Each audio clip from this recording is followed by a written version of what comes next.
अब सोहट महिया कहिया से बाबा ले लगबे सैया।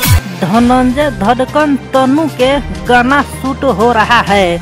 दोस्तों तनु धनंजय धड़कन के गाना बलमा कदर न जाने बाली रे उमरिया, इस गाना पर रातों रात डांस करके सोशल मीडिया पर वायरल हो चुका।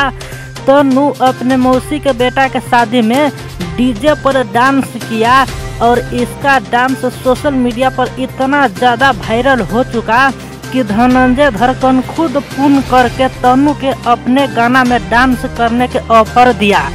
इसी मौका का फायदा उठाकर अभी तनु धनंजय धड़कन के गाना शूट हो रहा है, रिकॉर्डिंग हो रहा है। बहुत ही जल्द गाना रिलीज भी होगा।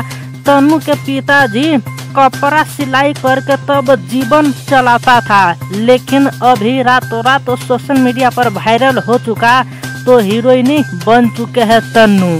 किस्मत का खेल देखिए, कहां से उठकर तनु आज कहां तक पहुंच चुका है।